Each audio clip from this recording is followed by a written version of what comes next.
Sorry. तो नमस्कार, आदाब, सत श्री अकाल, राम राम, खमागणी दोस्तों। मैं रजनी स्वागत करती हूँ आपका हमारे चैनल द सक्सेस में। तो दोस्तों, हमने पढ़ लिया था चंद्रमा तक, है ना।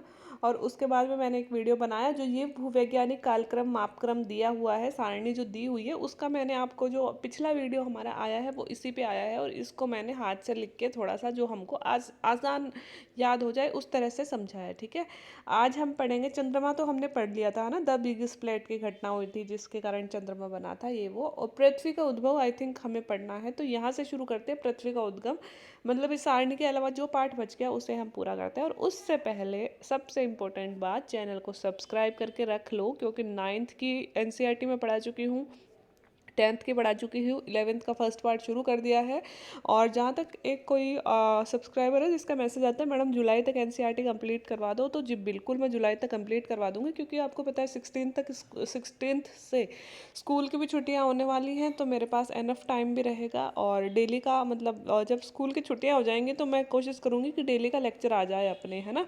और जुलाई मतलब कैसे भी करके जुलाई तक अपनी एनसीईआरटीज़ कंप्लीट हो जाएंगी, है ना। जब तक मैं वापस से स्कूल ज्वाइन करूँगी तब तक मेरी कोशिश रहेगी कि मैं कंप्लीट करवा दूँ। और आपका क्या काम है? आपका काम है कि सब्सक्राइबर बढ़वाओ भाई साहब। 8,000 हुए अभी, 9,000, 10,000। मैं भी तो यार 10K वाला केक काटूँ यार। मतलब कितने साल हो गए मेरे को चैनल बनाए। कोरोना में शुरू किया था, आई थिंक 2020 था उस टाइम पे, है ना। तो उस टाइम शुरू किया था मई 2020 में। मतलब चैनल तो मैंने 17th में बना के रख लिया था, ऐसे ही बनाया था, मतलब उस पर कुछ डाला वाला नहीं था। फर्स्ट वीडियो जो मेरा आया था वो शायद अप्रैल या मई 2020 में आया होगा फर्स्ट वीडियो। तब से लेकर यार 23 आ गया, 3 साल हो गए, 10,000 सब्सक्राइबर नहीं हुए, है ना। और भी बहुत सारी लंका लगी पड़ी है चैनल पे। मतलब मोनेटाइजेशन में थोड़ा ऑफ हो रखा है, मुझे टाइम भी नहीं मिलता इतना कि मैं इसकी सेटिंग्स छेड़ूँ, क्योंकि वैसे भी इनकम के नाम पे तो जीरो ही होता है अभी तो, है ना। और मैं हमेशा यही कहती हूँ कि चैनल इनहेंस तभी होगा जब चैनल से कमाई होने लगेगी। तो चैनल से कमाई जब होगी जब सब्सक्राइबर बढ़ेंगे, कम से कम 15K तक जाएंगे, तो फिर थोड़ी बहुत इनकम होने लगती है, ठीक है। तो इतने दिन यार आप इतना सा कर दिया करो कि ठीक है, अगर आपको लग रहा है कि चैनल थोड़ा सा यूटिलाइज मतलब थोड़ा आपके लिए लाभदायक है, प्रॉफिटेबल है, तो आप सब्सक्राइब करके रख लो। और आपको ऐसे लगता है कि यार कोई और भी है जो फर्स्ट ग्रेड की तैयारी कर रहा है, या फिर कॉलेज लेक्चरर की नेट की तैयारी कर रहा है, या फिर ज्योग्राफी बेसिक्स जिसको पढ़ना है, हर एक एग्जाम के लिए इंपॉर्टेंट होता है, तो आपका कोई सगा संबंधी साथी दोस्त पढ़ रहा है तो उस तक भी यार शेयर कर दो। अगर थोड़ा बहुत कंटेंट पसंद आए तो यार वो भी देख ले, है ना। बाकी ठीक है, अपना चल रहा है ना। बस वो इंस्टाग्राम पे एक रील चल रही है ना, बस चल रहा है तो बस चल रहा है, अपना भी चल रहा है, ठीक है। अब हम बकवास बंद करके शुरू करते हैं अपना पृथ्वी का उद्भव, ठीक है। तो यहाँ से शुरू करते हैं। क्या आप जानते हैं कि प्रारंभ में पृथ्वी चट्टानी गर्म और वीरान ग्रह थी। मतलब पृथ्वी पे कुछ नहीं था जिसका वायुमंडल विरल था। ये मैंने पढ़ा दिया था वैसे ये वाला पैराग्राफ, पर फिर से देख लेते हैं। वायुमंडल विरल था जो कि हाइड्रोजन और हीलियम से बना हुआ था। हमारे जो शुरुआती वायुमंडल था जिसमें दो ही गैसें थी, हाइड्रोजन और हीलियम, यह आज की पृथ्वी के वायुमंडल से बहुत ही अलग था। मतलब जो आज हमारा वायुमंडल है, तो शुरुआती जो वायुमंडल था जब पृथ्वी बन रही थी तब बहुत अलग वायुमंडल था। अतः ऐसी कुछ घटनाएं और क्रियाएं अवश्य हुई होंगी जिनके चट्टानी वीरान और गर्म ग्रह एक ऐसे सुंदर ग्रह में परिवर्तित हो गया जहाँ पे आज बहुत सारा पानी है और जीवन के लिए अनुकूल दशाएं वातावरण उपलब्ध हुआ। अगले कुछ भागों में आप पढ़ेंगे कि आज से 460 करोड़ सालों के दौरान इस ग्रह पर जीवन का विकास कैसे हुआ, मतलब कैसे हाइड्रोजन हीलियम वाला गैस आज जैसे वातावरण में बदल गया, ये सब हम पढ़ेंगे। अब ये कह रहा है पृथ्वी अंदर से परतदार है, वायुमंडल के बाहरी छोर से पृथ्वी के क्रोड़ तक का जो पदार्थ है वो एक समान नहीं है। मतलब पृथ्वी के अंदर भी परतें हैं और सभी परतों में अलग अलग घनत्व, अलग अलग तापमान, अलग अलग पदार्थ पाए जाते हैं, ठीक है। वायुमंडलीय पदार्थ का घनत्व सबसे कम है, जबकि पृथ्वी की सतह और इसके भीतर तक अनेक मंडल है और हर एक भाग के पदार्थ की अलग अलग विशेषताएं हैं। एक और इन्फॉर्मेशन, संडे को टेस्ट होगा अपना, जो हमने 4 लेक्चर, एक वीक के लगभग अपने 4 लेक्चर रहेंगे, उन 4 लेक्चर्स में जो भी हमने एक पार्ट या फिर डेढ़ पार्ट, दो पार्ट जो भी हमने पढ़े होंगे ना, उन सब का टेस्ट होएगा। तो संडे को आपका टेस्ट है, सुबह 9 बजे आपका पेपर अपलोड हो जाएगा। तो नीचे कमेंट बॉक्स में आप मतलब 10 क्वेश्चन दूंगी मैं, ज़्यादा नहीं, और कमेंट बॉक्स में आप नीचे अपने अपने जवाब दे देना। और उसके बाद में मैं मतलब कि शाम तक मैं एक पिंड कर दूंगी, है ना, नीचे कमेंट बॉक्स में, या फिर एक वीडियो बना के डाल दूंगी आंसर का। तो इस तरह से हमारा थोड़ा सा रिवीजन भी हो जाएगा, ठीक है। अब हम पढ़ते हैं स्थल मंडल का विकास। ग्रहाणु और दूसरे खगोलीय पिंड ज्यादातर एक जैसे ही घने और हल्के पदार्थों के मिश्रण से बने हुए हैं। उल्काओं के अध्ययन से भी हमें इस बात का पता चलेगा कि बहुत सारे ग्रहाणुओं के इकट्ठे होने से ग्रह बने। पहले छोटे छोटे ग्रहाणु बने और ग्रहाणु जब पास में आए तो क्या बने, ग्रह बने। पृथ्वी की रचना भी इस प्रक्रम के अनुरूप ही हुई है। मतलब जो उल्काएं पृथ्वी पे आके गिरती है ना, वो उनका अध्ययन हम क्यों करते हैं, क्योंकि उनके अध्ययन से हमें पता चलता है कि इनकी जो संरचना है वो भी पृथ्वी जैसी है, उनका भी निर्माण पृथ्वी की तरह ही हुआ है। तो यह वही बात कह रहा है। इससे अत्यधिक इसने कहा कि जब पदार्थ गुरुत्व बल के कारण सहत हो रहा था तो उनके इकट्ठा होने से पिंडों ने पदार्थ को प्रभावित किया और इससे अत्यधिक ऊष्मा उत्पन्न हुई और यह क्रिया जारी रही और उत्पन्न ताप से पदार्थ गलने लगा। मतलब ये पदार्थ जब मतलब गुरुत्वाकर्षण थोड़ा बढ़ने लगा या गुरुत्वाकर्षण बल के प्रभाव के कारण जो सहत हो रहा था हमारा वायुमंडल या फिर पदार्थ जो है, मतलब जो कचरा यूँ मान लो यूँ बिखरा हुआ था, लेकिन जब उसमें गुरुत्वाकर्षण काम करने लगा तो वो कचरा एकदम, कचरा मतलब जो पदार्थ है वो एकदम पास पास में आने लगा, है ना। और जब जैसे जैसे पास आने लगा तो इनमें ऊष्मा उत्पन्न होने लगी, है ना। मतलब जो मतलब दूर दूर होते हैं तो घनत्व भी कम होता है, एनर्जी भी कम होती है। पास में आते हैं तो घनत्व भी ज़्यादा हुआ और इससे मतलब पिंड एक दूसरे के पास आने लगे, ऊष्मा उत्पन्न होने लगी।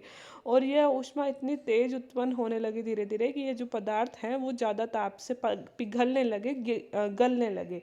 ऐसा पृथ्वी की उत्पत्ति के दौरान पृथ्वी के तुरंत बाद में हुआ। जब पृथ्वी की उत्पत्ति हुई ना, तब तुरंत बाद में यही घटना हुई थी कि पदार्थ सहत होने लगे, ऊष्मा उत्पन्न होने लगी और तापमान पृथ्वी का बढ़ने लगा।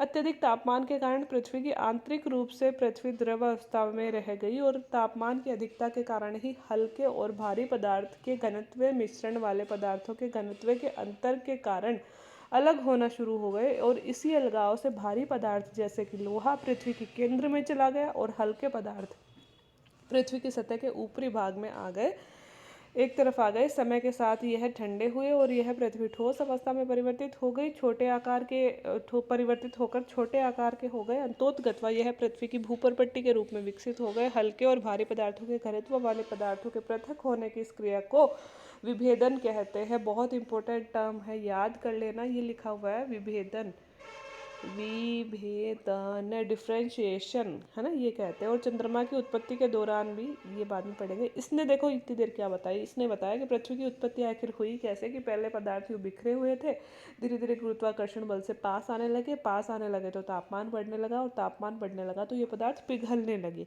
जब ये पदार्थ पिघलने लगे तो इसमें बहुत सारे अलग अलग टाइप के पदार्थ हैं। मान लो ये पृथ्वी है और इसमें बहुत सारे पदार्थ हैं अलग अलग टाइप के। जब ये मेल्ट होने लगे तो एक मतलब ऐसे मान लो कि पहले एक पत्थर था और वो मेल्ट होके एक द्रव बन गया, है ना। जब ये द्रव बन गया सारा, तो उस टाइम क्या हुआ कि जो हल्के पदार्थ है वो तो ऊपर आ गए। जैसे अपन देखते हैं ना कि जैसे कुछ भी चीज़ है जिसको हम साफ करते हैं, जैसे चने नहीं होते, चने को भिगोते हैं अपन, तो उसमें जो छोटे मोटे कचरा होता है, जैसे पतले पतले डंठल होते हैं, है ना, वो तो आ जाते हैं ऊपर, जबकि जो चने होते हैं भारी होते हैं, हैवी होते हैं, वो बैठ जाते हैं नीचे, है ना।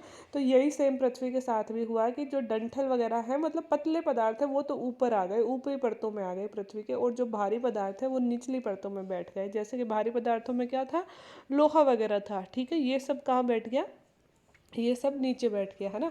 और सिलिके एल्यूमिनियम, ये हल्के पदार्थ है, ये सब कहाँ आ गए, ऊपर आ गए। इस तरह से पृथ्वी परतों के रूप में बनने लगी, ऊपर हल्के पदार्थ, फिर बीच में थोड़े कम भारी पदार्थ और नीचे बिल्कुल भारी पदार्थ, जैसे लोहा हो गया, निकल हो गया। और जो पदार्थों का यह विभाजन हुआ कि हल्के पदार्थ ऊपर और भारी पदार्थ नीचे, तो यह घटना विभेदन कहलाई। तापमान में अंतर आया, तापमान मतलब तापमान ज़्यादा हुआ, इससे घनत्व में अंतर था पदार्थों के और उससे उनमें डिफ्रेंशिएशन, विभेदन होने लगा। हल्के पदार्थ तो ऊपर रह गए और भारी पदार्थ पृथ्वी के केंद्र में चले गए, ठीक है। इस तरह से पृथ्वी में भूपरपट्टी के रूप में जो धीरे धीरे ये पदार्थ थे ये जम गए, है ना। मतलब तापमान फिर पृथ्वी जैसे बहुत गर्म हो गई थी, फिर ठंडी होने लगी और यही पदार्थ धीरे धीरे जम गए और ये पदार्थ आगे चलकर हमारी भूपरपट्टी, मतलब ऐसा मान लो कि हमारी पृथ्वी बनी, मतलब जम गया ये सब। तो आज पृथ्वी हमें पिघली हुई नहीं दिखती ना, जमी हुई दिखती है, तो वही पृथ्वी बन गई, ठीक है। अब चंद्रमा की उत्पत्ति के दौरान भीषण संगठन, अब ये तो चीज़ मैंने आपको पढ़ा दी सारणी, तो अब नीचे वाला पढ़ते हैं। भीषण संगठन के कारण पृथ्वी का तापमान पुनः बढ़ा। हमने पढ़ा था ना कि चंद्रमा का निर्माण कैसे हुआ था। चंद्रमा का निर्माण हुआ था कि भाई एक तारा जा रहा था पास में से, या फिर कोई जो भी तारा था वो एक पिंड था जो आके पृथ्वी से टकरा गया, है ना, और इससे पृथ्वी का कुछ भाग टूटा, वो अलग हो गया, वो पृथ्वी के चारों तरफ घूमने लगा।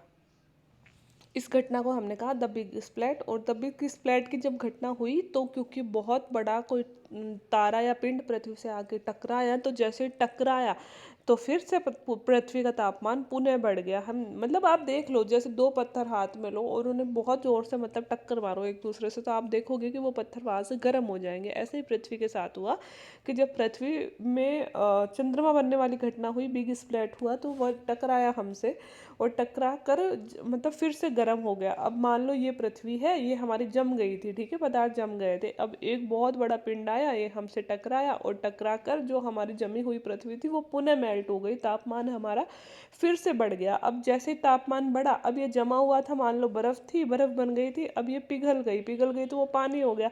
अब पानी हो गया और ये टकराया था तो क्या हो गया, पानी उछलेगा, मतलब मिक्सअप हो जाएगा। अब फिर से मिक्सअप हुआ और फिर से विभेदन की क्रिया हुई और फिर पृथ्वी धीरे धीरे ठंडी हुई। और जब पृथ्वी मेल्ट हुई तो फिर वही चीज़ हुई कि हल्के पदार्थ ऊपर आ गए, भारी पदार्थ नीचे आ गए। और दूसरी बार यह विभेदन की क्रिया हुई कि भाई फिर धीरे धीरे पृथ्वी ठंडी होने लगी, अब हल्के पदार्थ ऊपर जम गए, भारी पदार्थ फिर से नीचे चले गए। ये इसमें लिखा हुआ होगा, लिखा हुआ है, मुझे याद है वैसे। मतलब इस इम्पैक्ट के कारण पृथ्वी का तापमान पुनः बढ़ा और फिर ऊर्जा उत्पन्न हुई और यह विभेदन का दूसरा चरण था। विभेदन की इस प्रक्रिया द्वारा पृथ्वी का पदार्थ अनेक परतों में अलग हो गया और पृथ्वी के धरातल से क्रोड तक कई परतें, जैसे कि परपट्टी, प्रवार, बाह्य क्रोड और आंतरिक क्रोड। वास्तव में पृथ्वी को तीन भागों में बांटा गया। जो सबसे ऊपर है, जिसके ऊपर हम रहते हैं, मतलब हम मान लो यहाँ पे रहते हैं और हमारे से जस्ट नीचे वाले को बोलते हैं भूपर पट्टी, मतलब क्रस्ट बोलते हैं इंग्लिश में, है ना। और जो बीच वाली है उसको बोलते हैं मेंटल, है ना, और मेंटल को हिंदी में बोलते हैं प्रवार। और जो नीचे वाली है उसको बोलते हैं क्रोड। क्रोड को दो भागों में बांटा गया, एक ऊपरी क्रोड, एक निचली क्रोड, है ना। इस तरह से पृथ्वी को तीन भागों में बांटा गया और ये बोल रहा है कि जब विभेदन हुआ तो इस तरह से तीन परतें पृथ्वी की बन गई। पृथ्वी के ऊपरी भाग से आंतरिक भाग तक पदार्थों का घनत्व बढ़ता है। मतलब ऊपरी भाग में हमारा जो पृथ्वी है, यहाँ पे कम घनत्व है, जैसे जैसे नीचे जाते हैं तो घनत्व हमारा बढ़ता जाता है। ऐसे ही यहाँ पे कम तापमान है, जैसे जैसे नीचे जाते हैं पृथ्वी का तापमान भी बढ़ता जाता है। ये सब हम नेक्स्ट चैप्टर में पढ़ेंगे। हर परत की अपनी विशेषताओं का विस्तार पूर्वक अध्ययन हम अगले अध्याय में करेंगे। अब लास्ट हमारा जो पेज है इस लेसन का, वो हम पढ़ लेते हैं। वायुमंडल और जलमंडल का विकास। पृथ्वी के वायुमंडल की वर्तमान संरचना में नाइट्रोजन और ऑक्सीजन का प्रमुख योगदान है। और अभी अपन ने थोड़ी देर पहले क्या पढ़ा था, शुरुआत में कौन सी दो गैसें थी, हाइड्रोजन और हीलियम। वर्तमान में कौन सी है, नाइट्रोजन और ऑक्सीजन। वायुमंडल की संरचना व संगठन 8वें अध्याय में बताई गई है। वर्तमान में वायुमंडल के विकास की 3 अवस्थाएं हैं। इसकी पहली अवस्था आदिकालीन वायुमंडलीय गैसों का ह्रास। दूसरी अवस्था में पृथ्वी के भीतर से, देखो हमारा जो वायुमंडल है ये कह रहा है कि हमारे वायुमंडल में दो गैसें ज़्यादा हैं, कौन सी, नाइट्रोजन और ऑक्सीजन, है ना। और ये मतलब जो वायुमंडल है वो हम 7वें चैप्टर में पढ़ेंगे। वर्तमान में वायुमंडल की 3 अवस्थाएं हैं। इसकी पहली अवस्था आदिकालीन वायुमंडलीय गैसों की अवस्था, जो शुरू शुरू में हमारे गैसें थी। दूसरी अवस्था में पृथ्वी के भीतर से निकली भाप और जलवाष्प ने वायुमंडल के विकास को, मतलब कि जब पृथ्वी बन रही थी तो हमने देखा कि पृथ्वी का तापमान बहुत बढ़ गया था और ओब्वियसली तापमान बढ़ता है तो पृथ्वी में से भी तो गैसें निकली होंगी। जो गैसें निकली, जलवाष्प निकली, भाप निकली, उसने भी वायुमंडल को बनाने में योगदान दिया। और अंत में वायुमंडल की संरचना को जैवमंडल और प्रकाश संश्लेषण की प्रक्रिया ने भी संशोधित किया। तो सबसे पहले तो आदिकालीन गैसें, जो शुरू में पृथ्वी पैदा हुई तब जो गैसें थी। दूसरी, फिर पृथ्वी का जब निर्माण हो रहा था तो जलवाष्प, भाप वगैरह निकली वो। और तीसरा कि वर्तमान में जो प्रकाश संश्लेषण वगैरह की क्रिया हुई उनसे भी कुछ गैसें निकली जिसने हमारे वायुमंडल को परिवर्तित किया। प्रारंभिक वायुमंडल जिसमें हाइड्रोजन और हीलियम गैसें थी। बहुत इंपॉर्टेंट है दोस्तों, न जाने इसने कितनी बार लिख दिया और हम छोटी छोटी चीज़ों को अंडर एस्टिमेट करते हैं। अंडर एस्टिमेट, ठीक है, डोंट अंडर एस्टिमेट ठीक है। तो हाइड्रोजन और हीलियम गैसों की अधिकता थी। सौर पवन के कारण पृथ्वी से यह दूर हो गई और ऐसा केवल पृथ्वी पर ही नहीं वरन सभी पार्थिव ग्रहों पर हुआ। हमने क्या पढ़ा था, सूर्य और सूर्य के पास में बुध, शुक्र, पृथ्वी और मंगल, इनको हम पार्थिव ग्रह कहते हैं, है ना। ये पृथ्वी जैसे दिखते हैं, ठीक है, और इन आंतरिक ग्रह भी कहते हैं क्योंकि ये सूर्य के पास में है। तो ये कह रहा है जो हाइड्रोजन और हीलियम गैसें पृथ्वी पे ही नहीं थी, ये चारों, मतलब चारों के सभी पे थी, मतलब बाकियों पे भी शुरुआत में यही गैसें थी। लेकिन हमने पढ़ा था कि सूर्य से सौर पवन चलती थी और वो सौर पवन क्योंकि पार्थिव ग्रह पास में है तो ये सौर पवन इन ग्रहों तक पहुंचकर यहाँ की हाइड्रोजन और हीलियम को तो उड़ा ले गई। बाकी जो ग्रह थे वो दूर थे, है ना, तो उनको, उनका भी उड़ाया है लेकिन उनको इतना नहीं उड़ा पाई।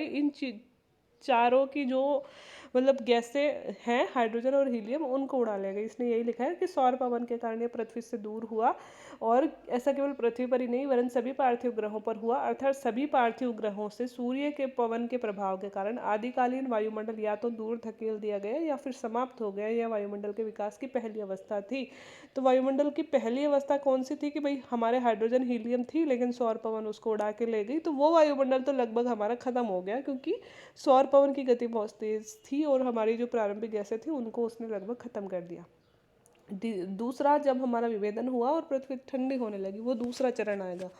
तो पृथ्वी के ठंडा होने और विभेदन के दौरान पृथ्वी के अंदरूनी भाग से बहुत सारी गैसें कि जैसे जलवाष्प बाहर निकली, और इससे आज के वायुमंडल का उद्भव हुआ। आरंभ में वायुमंडल में जलवाष्प, nitrogen, carbon dioxide, methane, ammonia अधिक मात्रा में थी और स्वतंत्र ऑक्सीजन बहुत कम थी। यह प्रक्रिया जिससे कि पृथ्वी के भीतरी भाग की गैसें धरती पर आई, इसे गैस उत्सर्जन, डी गैसिंग कहा जाता है। वेरी इंपॉर्टेंट टर्म, हमें आगे किसी भी बड़ी किताब में नहीं मिलेगा डी गैसिंग क्या होता है, यह एनसीईआरटीज़ में ही मिलेगा ऐसे टर्म्स, है ना।